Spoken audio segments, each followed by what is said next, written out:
this take here is pretty clear in what I'm trying to say here. I'll get to the point. The Minnesota Timberwolves are terrible. It's time to blow them up. I think this experiment with Gobert coming there to join Cat and Anthony Edwards is a failure. Okay, I don't think anyone said much about it so far. Cat's obviously injured, and the T-Wolves are treading water. I don't think right now they're actually in the play-in, and it's not going to work. Okay, so Cat, well, or Gobert or Anthony Edwards is out of town within the next 3 years. Okay, one of them has to be shifted because they have to bring in something else. All right, this dynamic is not going to work. And I guess, it's as simple as that. I don't think there's any more metrics that you need to see at this point of the season that what they're trying to do with the style of players that they have now is going to be successful. It's time to blow up the T-Wolves. Yeah, look, I was probably higher on it than you were. I'm really big on the philosophy of when you're treading water for so long, do something drastic to see if you can change your circumstance. And they chose to swing for the fences. That everyone regards that trade as being ridiculous. You're talking about a player that will be making 50 million in a couple of seasons per season. So he becomes very untradeable. You lost a lot of your bench. You lost a lot of your heart and soul. Like we make fun of Pat Bev, but I actually think he was a real benefit to that team. And that's one of those underrated, hey, the box score doesn't say he's doing this for your team, but he's actually doing this for your team. And there's an important point. Before we move on, Pat Bev here.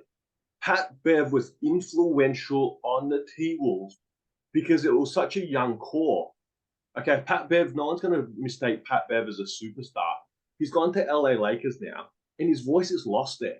Yeah, because, there's LeBron, there's Russ, AD, and all these veterans, okay? And he's got paid now, and he's happy to play his role there. He couldn't really care less as far as I'm concerned, yeah? But at the T-Wolves, he was that veteran junkyard dog that's had all this, had this previous playoff experience with the Clippers. And, it wasn't about the stats, okay? And the other players bought in. They bought in. And I think that was really, really, like you said, an important point that they lost in this trade. Not only that, and the draft picks. The extra point that I'm going to make as well is that they will have to do something drastic to pivot in a different direction.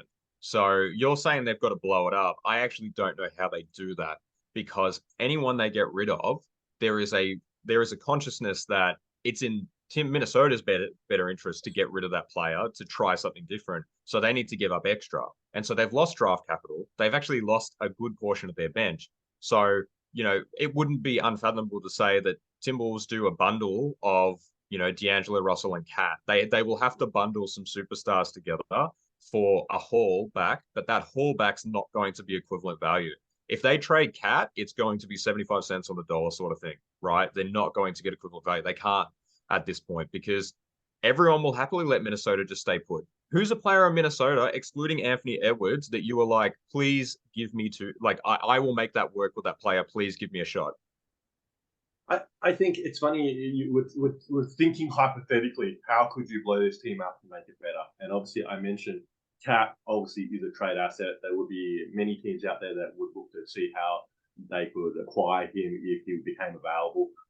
Gobert in the right fit would have appeal, but they wouldn't be giving up 7 first-round draft picks in that sense. Yeah, that's the point. Yeah, you're going to get 50 cents to your dollar now, any chance of moving Gobert. And obviously, I mentioned Anthony Edwards. And a name that just popped into mind here, and it's not going to happen, let's be clear, but you've already put this player on the trading block before, a few months ago. All right. The irony here is that they could have, and they probably should have, taken LaMelo Ball. Okay. All right. Because LaMelo in this lineup would have made it work better. Yeah, I'm not saying they're going to become championship contenders or anything like that. Okay, but LaMelo in this lineup and the sort of player he is would have made this lineup, this core, better. All right, even with D'Angelo Russell, whether they slide Russell to that 6-man role or whether they play them as 2 sort of 1-man. Some other teams have clubs have played that a lot this season. The Pacers have done that quite successfully. You know, obviously Mavs with Brunson and Doncic have obviously done that at times last year. Things like that. So you can go unconventional in that sort of sense. It's not all about positions nowadays. But the thing here is Anthony Edwards and these other players around him, they don't fit. They don't fit. That's what's sort of really obvious now, even though we're only about, a third of the season in here. They don't fit. And I think anyone that's having a real serious look at this has to probably agree. I would not want to be a Minnesota fan at this point. That's the easiest way to sum it up. Yo, this is Two Guys with Spare Time. I'm Faz, this is Nick. You're probably a basketball fan like us, so hopefully you can throw us an assist and giving our video a like and subscribing to our channel. And if you got thoughts, feelings, or even some suggestions, please put them down in the comment section below. And thank you for using your spare time to watch us in our spare time.